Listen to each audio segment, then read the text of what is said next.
feel when Motorsport News magazine mentioned you as one of the 10 rising stars for British motorsport? Yeah, no, I remember that well. Yeah, that was that was really, really cool, because you're getting mentioned next to other drivers that are definitely at the top of their game in the rising sport. These are drivers that are already affiliated with manufacturers. So yeah, that was a really good, a really, really nice achievement. And yeah, I mean, it was really nice to get some recognition. Did that do these sort of events, so when you get these like national magazine papers, whatever we want to call them, journalism publishers, do you find these linked to steps in the career? Like, do these sort of go one by one? Like, do you find you get, like, you notice certain followers on Twitter that you think, I wonder if they would have followed me a month ago before that, and stuff like this? Um, a tiny bit, yeah, but I think even if you're doing a good job, you still need to put the work in because of how cutthroat and how brutal motorsport is. Unfortunately, like I said earlier, teams need to make money. So just because you're one of the top 10 rising stars in Britain, if you don't have if you don't have any budget to bring to the table, you're not going to be in the car. Right.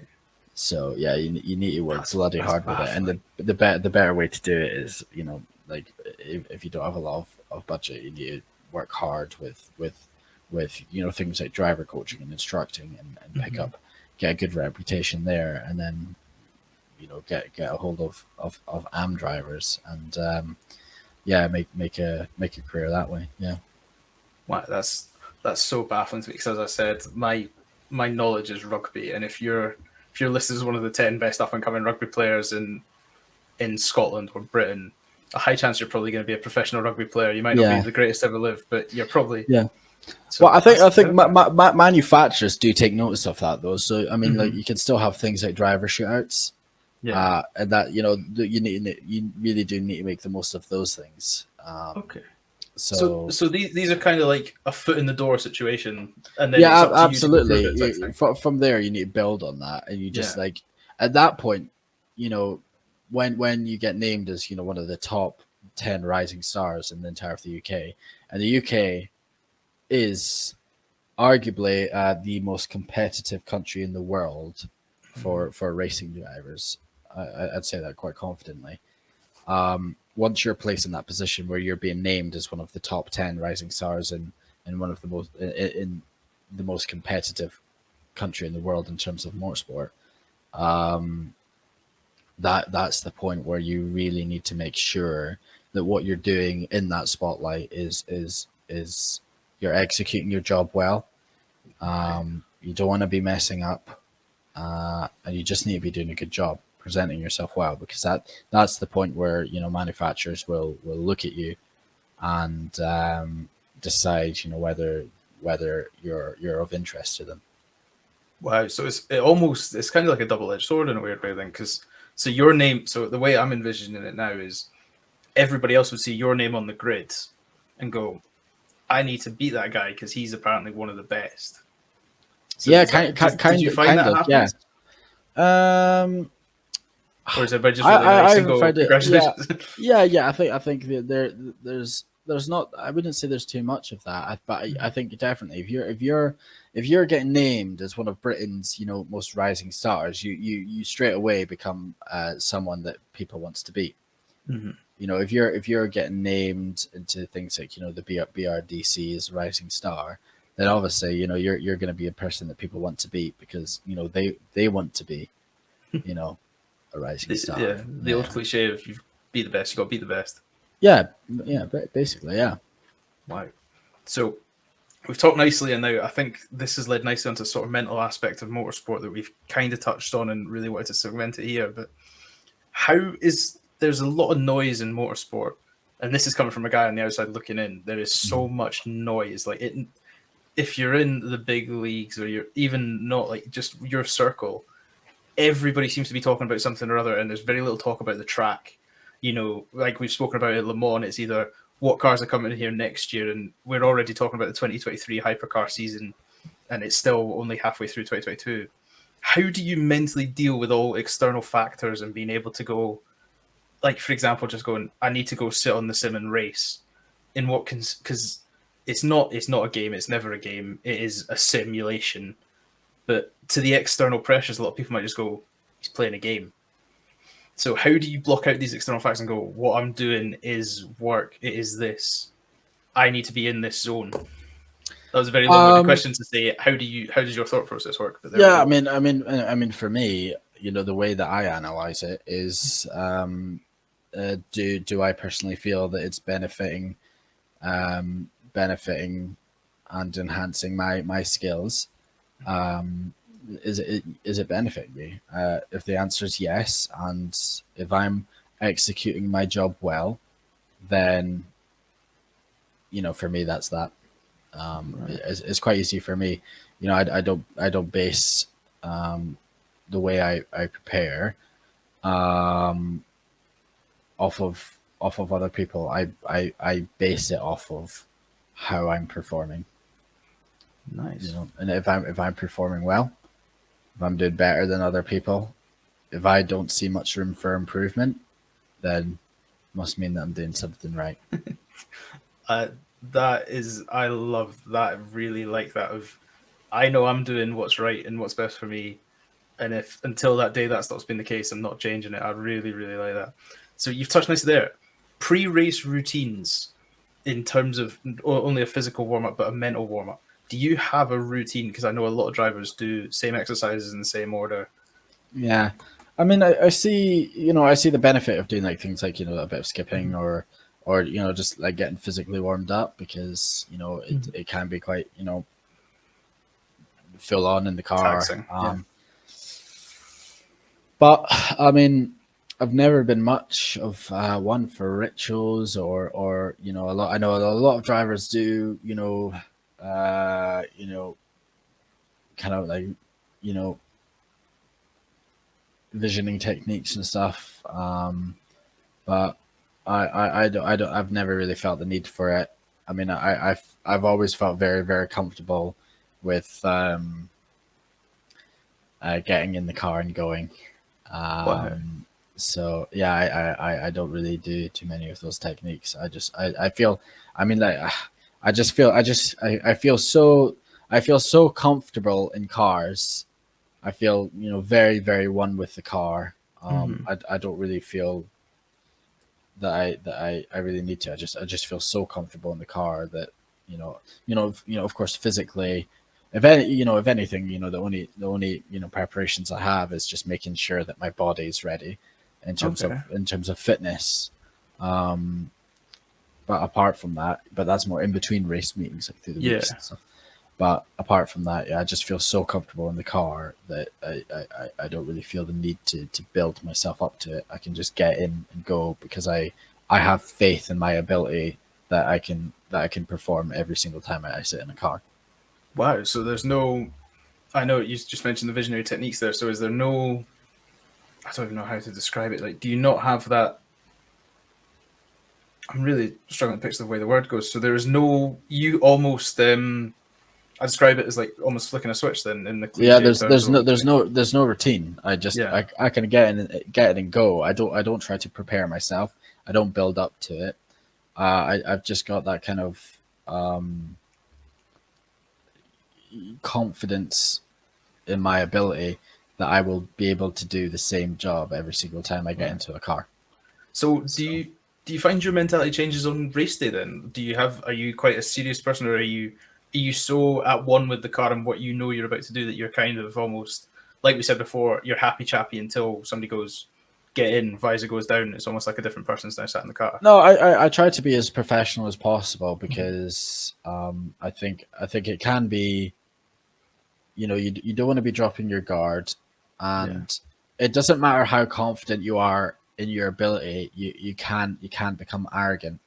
Yeah, that's a big thing. There's a big difference there. You can be really confident in your own ability and not be arrogant. And the arrogance comes in, where you're laughing, joking around. you need to act as professional as possible on the race day, and you need to do every job right, and you can't neglect things. You know, I still, you know, make sure to study the data, and you know, I make sure as well, especially when you have an AM driver like Jimmy, who I'm racing with this year. When you have an AM driver as a pro, they are despite of age, they are looking up to you because you are the professional. So you have to act accordingly, because they are going to be influenced by the way that you act. So you need to be very, very professional in those occasions to be a good role model, and you know, set an example for them. So yeah, like that's really the important. older brother aspect almost kicks in. Yeah, a little bit, yeah, but it's just like you need to be the team leader, because you know, especially with Jimmy this year, because you know, last year was his first ever year in the car. This year, you know, I'm properly taking a pro driver status. I'm leading the team in setup. I'm leading the team in driver coaching. I set the direction of you know, our schedule and what we do across the Friday. Who's going to be in the car, when, for how long, what are we going to do in these run plans, what are we going to where are we going to go with setup, you know. So you know, my you know, I'm very, very busy on these weekends. So you know, in terms of, you know, like a ritual getting into the car, I don't have much of one. However, I am very, very focused, and I do take the job incredibly serious on the weekends, because it is, you know, It's a job. you know, It is a job. my living, my success in my career depends on it. So yeah, absolutely. You know, I do take it seriously, and I don't like to cut corners. You know, I want to make sure that I'm doing everything right. Wow. I mean, I feel motivated and professional just having that conversation with you. You don't seem to have any pressure, but I've got pressure because you're not even just the driver, like you said, anymore. Like your job doesn't finish when you get out the car. You're doing all these reading the data and monitoring. Yeah, absolutely. That's the huge thing with having an AM driver, especially. Your job does not end once you get out the car. You need to be a good driver coach. You need to be good with giving feedback, you know, to the engineers, to the mechanics, and you need to be really, really good at understanding data. The biggest thing is you need to be good at translating this information back to your AM driver. You know, because every single driver learns in a different fashion. They learn at a different rate. They respond better to certain ways of driver coaching, whether it's the comfortness or whether it's the directness, and you need to figure that out. So, you know, your job only just starts when you get out of the car, when you've got an AM driver, and that's really, really important. Really important. I love that, and I want to clip what you said, and I want to send it to everybody, because like that attitude of you're a team leader, you're a team captain, quote unquote, whatever sport wants to call it, that is applicable to everybody. When you are a senior player and you've got a senior player, senior racer, senior swimmer, whatever you want to call yourself, when you get to the ground or the training pitch or whatever it is, you are there as an example, not only as a player, as a performer, as an athlete. Yeah, well, And I think, monkey see, monkey do. You know, so you know, like you need to, especially big time with junior drivers, when you're driver coaching the junior drivers. That is that's a huge aspect of it. You know, because obviously, you know, they're a lot younger. They really do look up to you, and obviously, you know, almost every kid ends up, you know, acting or being very similar to the way their parents act, because you know that's they're gonna act the same way as their parents did. You know, it's a huge influence. And if you're in a coaching role, you know, they're going to more or less you know, they're also going to kind of copy the way that you work and the way that you do things. I mean, like for me, you know, Jamie Stanley has been a huge part of my career.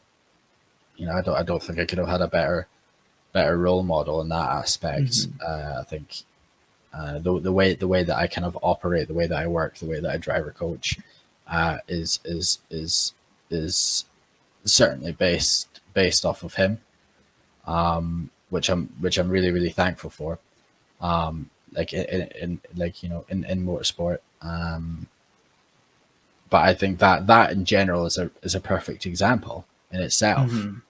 That, you know, because I've spent, you know, a good few years with, you know, learning off of Jamie, that I definitely, you know, kind of mirror a lot of the way that he works. And for me now, you know, I understand that, you know, it's the same for me with AM drivers or with junior drivers, that the way that I act has to be positive, because they're going to be watching, and they're going to be observing, and they're going to be learning from that to take on themselves.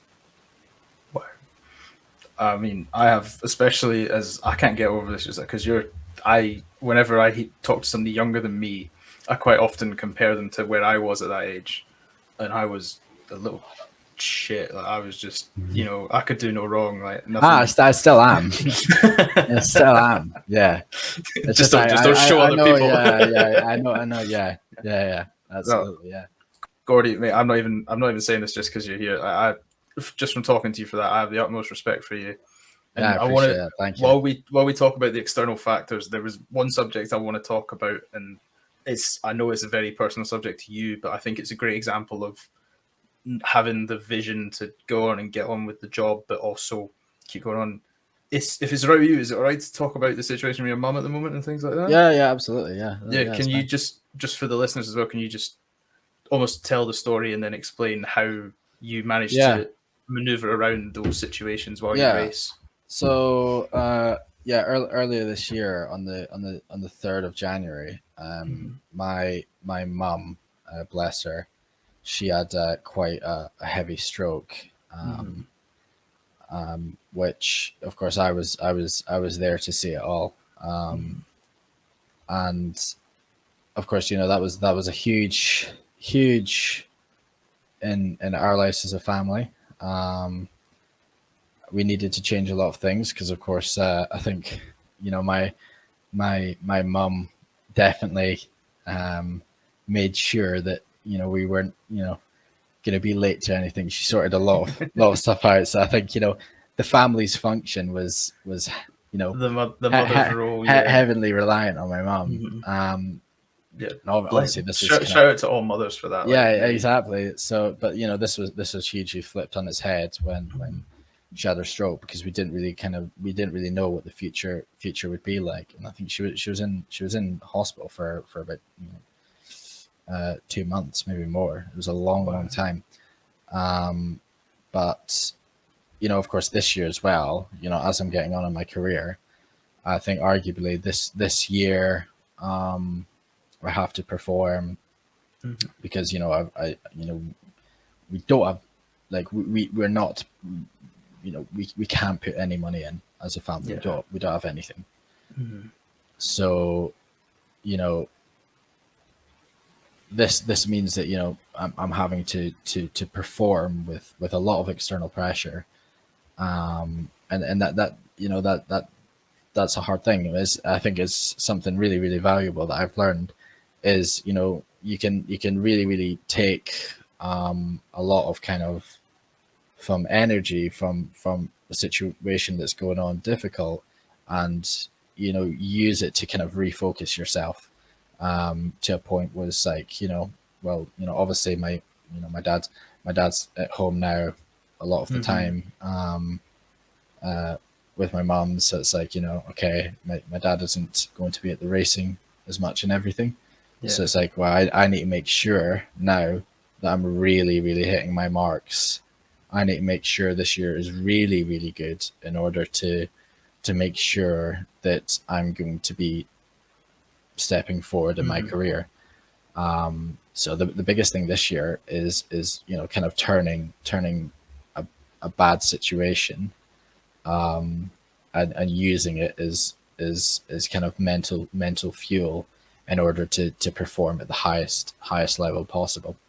And that's something that I've learned a lot about this year. And so something, a skill that I think will be super important for the rest of my life. But initially that that was a really tough situation. But she's doing a lot better now, obviously. Still got a long road with recovery, but we couldn't be prouder of our mum, and we wouldn't have it any other way. Absolutely. We love her very much, and we're very proud of her. And it's been as bad as the situation has been, I think, in terms of like a mental aspect and a maturing aspect, and that aspect, as long as you do it in a good way, it's been very, kind of learned a lot. But I've definitely turned around to try and make it as beneficial as possible. Wow. So you've taken the approach of this situation, because what you've done is you've actually got a very a strong mental fortitude there to go, I know nothing I can do changes the situation now, so I've got to harness the energy and emotions that's produced and channel it. It's a really commendable thing. Absolutely. That the situation really fucking sucks. But you can either sit around and let affect you, or you can try use it as well as you can to propel you forward. And that's what I've done, and it's certainly helped with the performances this year. Well, Gordie, as I just said, I'm not saying this just because you hear the mental fortitude in yourself and the attitude you take, even the attitude you had to this when we were talking, and the positivity you show is truly inspiring. I really mean that. Yeah, no, I appreciate that. Thank you very much. Yeah, it's great.